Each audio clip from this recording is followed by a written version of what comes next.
My parents gave my room to my sister's boyfriend and said I'd be fine sleeping in the basement. I spent 3 months down there, listening to them laugh above me. Then I quietly packed my bags. Dad said, "Where do you think you're going?" I handed him a paper and said, "I own more than you think." Then the doorbell rang and this happened a few years ago, but it still plays in my mind like a movie. I was 24. Living at home, yes, but not in the mooching off mom and dad kind of way. I had a job, entry-level architecture work at a small firm in Asheville, North Carolina, and I was also doing freelance design work on the side to save up. My plan was simple: live at home for another year, save money, buy a place of my own. I'd even put a small down payment on a property already, a duplex, but I hadn't told anyone. It was my project. My escape route. My secret. Things started unraveling when my older sister Ivy moved back in. Ivy is complicated. Always has been. She's loud, beautiful, manipulative in a way that makes people think she's charming. She had just broken up with her previous boyfriend after a dramatic situation involving a borrowed car, some unpaid rent, and what my parents referred to vaguely as a misunderstanding with a landlord. Instead of dealing with it, she and her new boyfriend Mason moved into our parents' house for just a few weeks. It was only supposed to be temporary. At first, it didn't affect me much. They took the guest room, stayed out late, and mostly kept to themselves. Then one Thursday I came home from work and saw boxes stacked by the basement door. My boxes. My clothes. My sketchbooks. Even my desk lamp. I blinked, thinking there had been some sort of leak, maybe a repair needed. Then I saw my mom sitting on the couch, cool as a cucumber, drinking sweet tea with her legs crossed like she was watching a midday soap opera. "We moved your stuff downstairs," she said like it was the most normal thing in the world. "Ivy and Mason need more space." I stood there, my mouth open. "So you gave them my room?" "They're guests, Noelle," she said, not even looking up. "Don't be dramatic." My dad chimed in from his recliner. "You've got the basement. It's private down there. More space anyway." The basement wasn't finished. It was half laundry, half storage, with low ceilings and cement floors. You could hear the plumbing echo every time someone flushed the toilet upstairs. Still, I tried to make it work. I cleared a corner, laid down an old rug I found in the attic, and used a tension rod to hang a blanket like a makeshift wall. I borrowed a space heater from our neighbor, Mr. Dunley, because it got cold down there, freezing, sometimes. For 3 months, I lived like that. In the cold, in the dark, in the quiet. I could hear them laughing through the vents, thudding up the stairs, opening and closing cabinets like they owned the place. I never once heard an apology. No one asked how I was doing. No one offered to help with groceries or bills. Ivy used my shampoo and left her laundry in the machine for hours. Mason played video games until 2 a.m. and called me the basement goblin once when he thought I couldn't hear. I didn't confront them. I didn't argue. I just stopped trying to be seen. But every night, after work and dinner and passive-aggressive silence, I worked on the duplex. It was a rundown 2-unit place in West Asheville that I'd bought with my inheritance, a modest sum my grandmother left me. My parents never knew I'd received it. They'd spent most of theirs already, and I figured it was safer not to bring it up. I handled the renovations myself. I'd hired a contractor team, and I spent weekends repainting, ordering materials, updating the floor plans, and researching zoning codes. I designed it all: the fixtures, the layout, even the window placements. It was slow, hard work. I sketched with frozen fingers some nights, wrapped in a blanket, listening to Ivy's fake laugh float through the vents. No one knew what I was doing. I didn't tell them because deep down, I knew they wouldn't care. Or worse, they'd try to take it from me. But I was building something bigger than a place to sleep. I was building my future. The turning point came in March. Ivy had one of her loud wine nights with her friends. The whole house smelled like boxed sangria and burned pizza. I heard Mason bragging about how he was basically family now and how he should have gotten this room sooner. I stared at the concrete wall in the basement, clutching my pillow, and something inside me just snapped. I didn't yell. I didn't cry. I just decided I was done. The very next morning, I started packing. I boxed my things carefully. Labeled everything. Folded my clothes. Deleted all the pictures of the house from my phone. Then I called Mr. Aldridge, my real estate attorney. He'd helped me buy the duplex, and we'd been in touch about finalizing the renovation documents. The upstairs unit was finished. The downstairs unit was already rented out to a young couple. I was moving in. I picked a Friday evening. I knew they'd all be home. I walked up the basement stairs with my suitcase in one hand and a large yellow envelope in the other. Ivy was on the couch, Mason sprawled on the floor beside her. My dad was in his chair, beer in hand. My mom was scrolling her phone at the kitchen table. My dad looked up first. "Where do you think you're going?" I handed him the envelope. "I own more than you think." He looked at it like it was radioactive. Then, right on cue, the doorbell rang. I opened it to see Mr. Aldridge in his crisp gray suit, carrying another envelope. He stepped inside, nodded politely at my family, and said, "Miss Wallace, everything is signed and recorded. You're officially the sole owner of the duplex at Brevard Road." "What the hell are you talking about?" my dad asked, standing up now. Mr. Aldridge handed him a second envelope. "Appraisal documents, title transfer, rental agreements, renovation permits. Your daughter's property is now valued at over $750,000. Ivy's mouth fell open. Mason blinked like he'd been slapped. I looked at them, really looked, and I saw them for what they were. Not just selfish. Not just inconsiderate. But incapable of caring about anyone who didn't benefit them directly. I didn't say anything else. Just wheeled my suitcase to the door, nodded to Mr. Aldridge, and stepped out into the cool spring air. It felt like breathing for the first time. I moved in that night. The upstairs unit of the duplex was everything I had poured my heart into: warm-toned wood floors, soft amber lighting, a kitchen backsplash I'd designed myself. My mattress was delivered that evening, along with the sofa I'd bought secondhand and reupholstered during those long nights in the basement. I set it up by myself. It was hard work, but it didn't feel hard. It felt like claiming something that had always been mine. I slept better than I had in months. No pipes clanging overhead. No footsteps stomping. No voices mocking me through the vents. Just the soft hum of my own space, and the quiet creak of wood settling into itself. By the time I woke up, the renters in the downstairs unit, a young couple with a newborn, had left a welcome note under my door with a gift card to a local coffee shop. They had no idea what I'd been through. They just saw a landlord who actually answered emails and cared that the heater worked. That was the first morning in a long time I looked in the mirror and didn't flinch. Over the next few weeks, I settled into a routine. My commute was slightly longer, but I didn't mind. I started waking up early again. I even went for walks. The neighborhood wasn't perfect, but it had charm: tiny houses, independent bookstores, a food truck lot where I'd sometimes sit and sketch new layouts for fun. I didn't speak to my family for a while. I didn't block them, but I didn't call either. The silence stretched. Then, about 3 weeks after I moved out, my mom called. No hello. No how are you. Just, you left without saying goodbye. I almost laughed. I lived in your basement for 3 months and you never asked me how I was doing. We didn't know you were upset. That part really got me.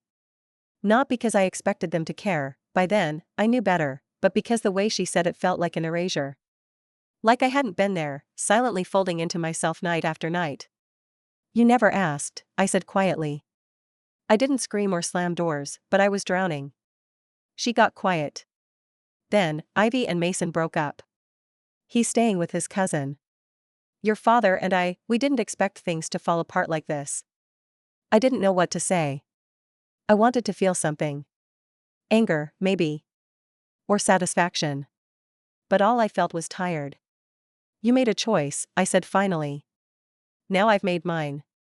A week later, Ivy texted. It was long and rambling and full of misspellings, but the general message was clear: Mason had cheated, again. She'd found out he'd been talking to someone else for months. She was devastated. Miserable. Regretful. And, most importantly, thinking maybe it'd be good for us to live together again, like before. I didn't reply. Instead, I went to the rooftop of my duplex, the one I'd reinforced and covered in outdoor tiles, and sat under the string lights I'd hung myself, sipping hot cider and staring out over the neighborhood. I thought about how quiet it was. How no one here looked at me like I was in the way. I did see them again eventually. It was at my cousin Joy's wedding in Charleston. I hadn't RSVP'd, but Joy called me herself. Come, she said. Even if it's just for the cake. Ivy was there. She looked tired. Smaller, somehow. Her hair wasn't as glossy, her laugh was thinner. Our parents sat at a table near the back, whispering like teenagers. I kept my distance until the reception. That's when Ivy approached me. She had a glass of champagne in one hand and a forced smile on her face. You look good, she said, almost like it hurt to say. Thanks, I said. I didn't know you had that kind of money. I didn't, I replied. I had a plan. She looked away, biting her lip. It was Mason's idea, mostly, to take your room. That made me laugh. Sure, Ivy. She didn't argue. We stood there in awkward silence, the kind that sits between people who know they'll never really be close again. She looked like she wanted to say something else, but didn't. I left early. I walked along the Battery, the water dark and flat under the moonlight. I didn't feel triumphant. I felt solid. Like all the pieces that had been drifting inside me for so long had finally settled into place. A week later, my dad called. I almost didn't pick up, but something in me was curious. Noelle, he said. We're thinking of selling the house. I paused. Okay. Ivy can't afford to stay there. And your mother's been, well, things have been tight. I let the silence stretch. Let him hear it. I just thought you should know, he added. Thanks, I said. But I don't think it has anything to do with me anymore. That was the moment I realized he was hoping I'd offer to help. Maybe buy the house. Maybe move back. But he didn't ask. He didn't have the courage. I hung up. Not in anger. Just clarity. About a month after that phone call, I got a certified letter in the mail. It was from my father. There was no return address, just his full name typed in the top left corner, like this was some kind of official business and not the man who once taught me how to ride a bike in our cracked driveway. I sat with it for a while before opening it. Something about the stiff envelope and his choice to send it through the postal service, not email or a call, told me exactly what I'd find. Inside were 2 pages. The first was a carefully worded letter, and the second was a printout from Zillow, a listing for their house. My childhood home. The letter began with, Noelle, this is not an attempt to guilt you. We simply need to be honest about where things stand. That line was a warning and a manipulation all at once. The rest of the letter was what I expected. They were officially selling the house. They couldn't keep up with the mortgage after Dad's hours got cut at the paper mill and Mom's health insurance premiums had gone up. Ivy had moved out. Again. To a friend's house this time, according to him. But there was a vague comment in the letter about her being back on track, which was code for, she's not doing well, but we're pretending she is. Then came the kicker, we are looking for a buyer we can trust. Would you consider purchasing it from us so it stays in the family? I stared at that line for a long time. Trust. The word rolled around in my mouth like a pebble I couldn't swallow. I sat in silence at my kitchen table, the late afternoon light casting soft shadows on the floor I'd laid with my own hands. My duplex felt so quiet compared to the chaos that letter tried to pull me back into. It wasn't that I didn't have the money. I did. Between the duplex rental income and my freelance projects, I was finally in a stable place. For the first time in years, I didn't flinch when I logged into my bank account. I even had a business plan for a third property, a fixer-upper near the university that I wanted to convert into studio apartments for students. But even if I could afford to buy that house, the real question was, why would I? Why would I buy the very place I'd been made to feel invisible? Where no one thought twice about pushing me underground so my sister's boyfriend could stretch his legs. Why would I preserve something so deeply tied to the quiet, rotting resentment I'd once swallowed daily like a bitter pill? I didn't answer the letter. Instead, I walked down to the coffee shop near my place, the one my downstairs tenants had introduced me to, and sat outside with a chai latte. The barista, a girl named Lori with blue-streaked hair, waved when she saw me. Looks like you're deep in thought again, she said with a smirk, setting down my drink. That obvious? You're one of those quiet thinkers. We see you pacing sometimes out there by the mural wall. I chuckled, then asked, do you ever feel guilty for walking away from people you used to love? She thought about it for a second. I think it's only guilt if you owe them something. If they spend years not seeing you? Maybe it's not guilt. Maybe it's grief. I went home and placed my father's letter in a drawer, still unfolded. A week later, I got a text from Ivy. Ivy, heard you got the letter. You should think about it, Noelle. It was our home too. I stared at that message for longer than I should have. Our home. I thought about the creaky stairs, the cracked front porch, the room I decorated myself as a teenager. The drawings I'd taped on the wall. The nights I cried silently after my first heartbreak, and the mornings I'd cooked breakfast for everyone when Mom was sick. I also thought about the night Ivy and Mason laughed so loudly upstairs that I had to wear headphones to sleep. The way my parents looked at me like I was an inconvenience. The silence when I moved out. I didn't respond. The next day, I finally visited the house.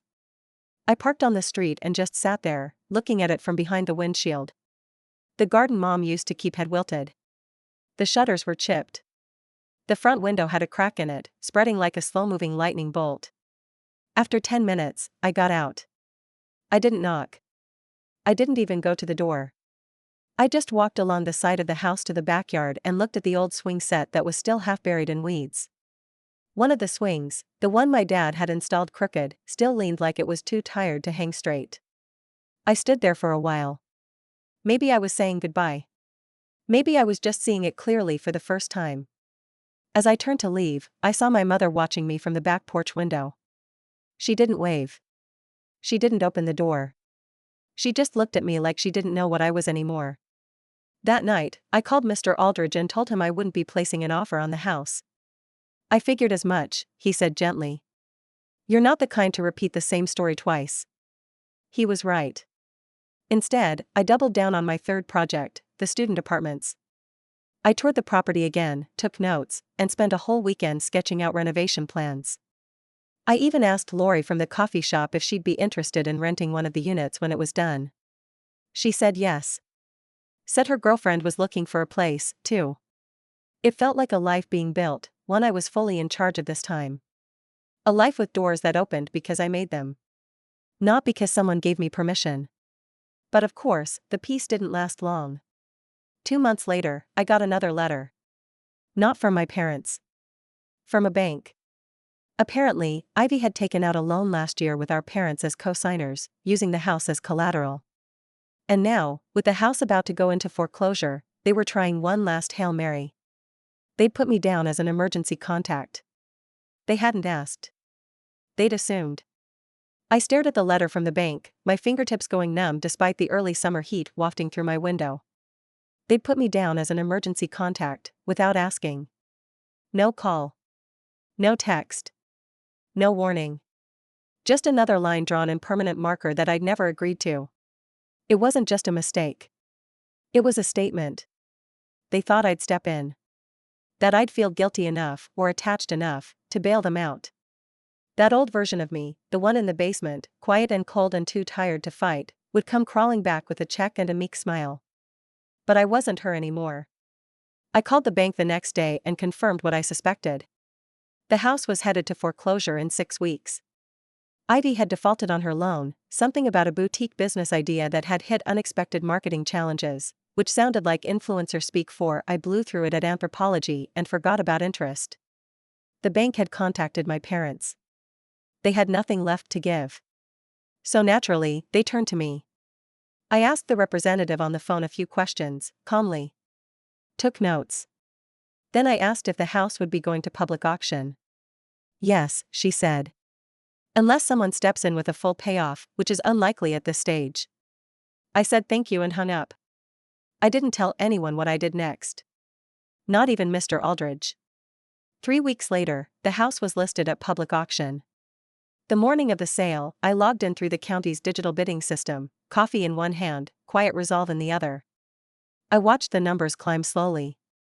Most of the bidders were flippers or out-of-state investors. One guy from Charlotte drove the price up out of nowhere, but I stayed patient. When the dust settled, I won. It was mine. Again. But this time, by choice. And not because I wanted to live in it, I didn't.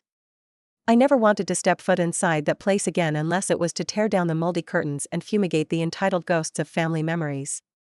No, I had something else in mind. I spent the next month fixing it up, just enough. A fresh coat of paint, some minor repairs, a few budget-friendly updates that made it livable but not luxurious. I contracted out the dirty work and refused to lift a finger myself. This house didn't deserve my effort. Just my oversight. Then I listed it. Not for sale, for rent. At full market rate. I created a listing and posted it publicly, and on purpose, I used the most sterile, unemotional description possible. Recently renovated 3BR/2BA suburban home. Decent yard. Quiet street. No pets. No drama. 2 days later, Ivy called me. Did you buy the house? Her voice was tight. Clipped. Like she already knew but couldn't believe it. I did, I said, sipping my coffee. Auction went smoothly. What the hell, Noelle? I told you, I said calmly. I own more than you think. A pause. Then the real reason she was calling, so, are you going to let us move back in? I almost laughed. You want to be my tenant?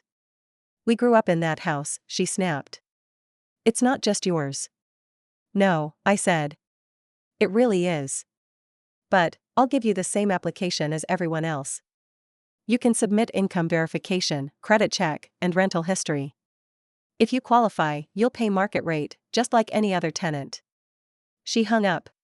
A week later, my mother called. I let it go to voicemail. She tried again. And again. Finally, a letter arrived, not typed this time. Handwritten.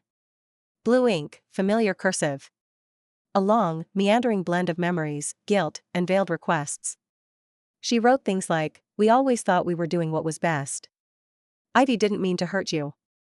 Families fight, but we're still family. It's not right for you to profit off our house." That last line sealed it. I scanned the letter into a folder I titled Old Debts, No Dues, and filed it away. Then I rented the house to a couple of school teachers with 2 golden retrievers and a baby on the way. They loved the garden, asked permission to start composting, and paid 3 months rent up front. Responsible. Grateful. Kind. Exactly the opposite of the last people who'd lived there. I never told them it was my childhood home. It wasn't relevant anymore. A few months later, I was walking through downtown Asheville when I spotted Ivy working the register at a high-end clothing boutique. Her hair was darker now, almost flat, and her face looked older, not from age, but from disappointment that had finally settled in and found a home. She saw me but didn't wave. I didn't either. Later that night, she texted me. "Ivy, I see what you did. Congrats on winning. Hope it was worth it." I stared at the message for a minute. Then I typed back, "It wasn't about winning. It was about walking away with something that couldn't be taken from me again." She didn't respond. And that was that. Now, every time I drive past that house, and I do, occasionally, for maintenance checks or to drop off lease updates, I feel nothing. Not resentment. Not sadness.